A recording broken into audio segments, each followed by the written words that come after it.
வணக்கங்க. இப்போ நம்ம இருக்கிறது வானகம். வானகம் அப்படிங்கிறது என்னன்னு பார்த்தீங்கன்னா, பண்ணை ஆராய்ச்சி மற்றும் உலக உணவு பாதுகாப்பிற்கான நம்மாழ்வார் உயிர் சூழல் நடுவம், கடவூர், கரூர் மாவட்டங்க. இது கரூர்லேருந்து 50 கிலோமீட்டர், திண்டுக்கல்லிருந்து 40 கிலோமீட்டரில் அமைஞ்சிருக்குங்க. ஒரு 40 ஏக்கரில் நம்முடைய ஐயா நம்மாழ்வார் அவர்களால் உருவாக்கப்பட்டதுங்க.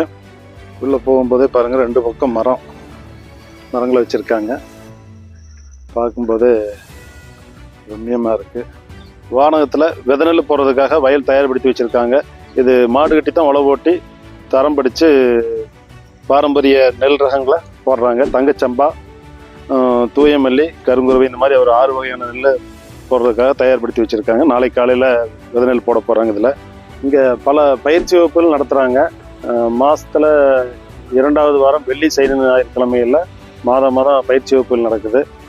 இது சம்மந்தமாக நீங்கள் தெரிஞ்சுக்கணும் அப்படின்னீங்கன்னா வானகம் ஆப்பை டவுன்லோட் பண்ணி அதை நீங்கள் பார்த்துக்கலாம். இப்போ நம்ம உள்ளே வந்துட்டு கிட்டத்தட்ட 1.5 மணி நேரம் ஆயிடுச்சுங்க. உள்ளேலாம் போய் சுற்றி பார்த்துட்டு வந்திருக்கோம். பல்வேறு வகையான பயிர்கள் பண்ணிகிட்டு இருக்காங்க. இப்போ இறுதியாக பார்த்தீங்கன்னா நம்ம இதுக்கு வந்திருக்கோம், ஐயாவோட நினைவிடத்துக்கு வந்திருக்கிறோம். உள்ளதான் இருக்குது. நம்ம போய் அஞ்சலி செலுத்திட்டு கிளம்பிடலாங்க.